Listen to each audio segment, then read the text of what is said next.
The technical staffs of the various national football teams this morning went to deliver their contracts to the body running the sport at present in order to effect payment for the work they have been doing.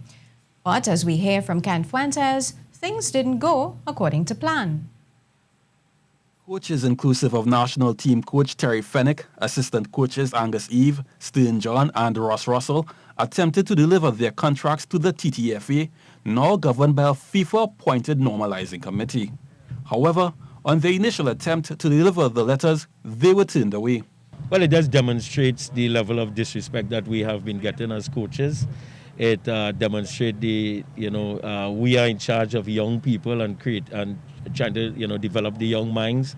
I mean, we have Stern John, we have Terry Fenwick out here, we have Derek King. I mean, these are people who contributed heavily to Trinidad and Tobago football. Ross Russell and all of these people here. And I mean, that is a total disrespect that we're not able even just to come and drop off a document. Eve says their actions have nothing to do with the battle in the courts between FIFA and the displaced executive, but is about what is owed to them. We came here to drop off a document. That is not our business. That is in court. They have to fight and battle with what they have to fight and battle with.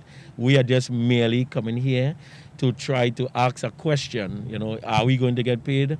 Because a lot of the arrangements and contracts would be ending at the end of August. So we felt it necessary that we come before the contracts has ended so that we can ask.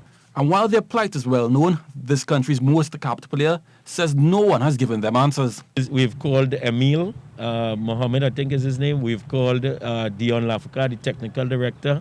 We called different people in the secretariat, and there's no information, nothing coming back to us. I mean, we were very happy that the staff got their salaries, but I heard Ms. Haddad this morning talking about the Tobago hoteliers and everybody else, and everybody gets a grant and we're not asking for a grant, we're just asking for our salaries.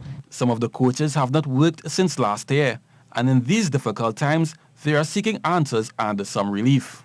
None of us have been paid. None of us has been communicated to either which way, besides the initial meeting on the 29th of April, where Mr. Haddad himself said that he will bring us in individual meetings, each staff, and assess our documentation.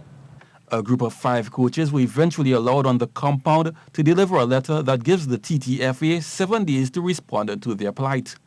Kent Fuentes, TTT Sports. Meanwhile, the coaches are using the opportunity to unite with the formation of a coaches association.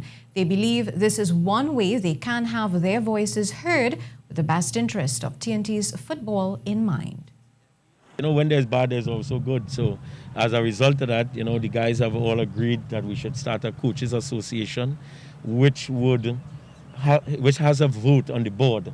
The guys and females, men and females, they have all. I've spoken to Coach Booter Sinclair, Charles Marine, a lot of other people outside, and have already endorsed their support for this action. They believe the coaches have an even greater role to play in the development of the sport. Of us have affiliation, played in England and stuff like that, so we are getting that sort of mandate where we get information on how to formulate it and stuff like that. It's in the FIFA statutes. That we have a vote on the board of the TTFA, also Players Association, by the way. So we just going to exercise our rights, and there's funding towards coaching development and stuff like that we can access. It's not a rogue organization we are trying to get there. We're just trying to get an organization to look after the coaches.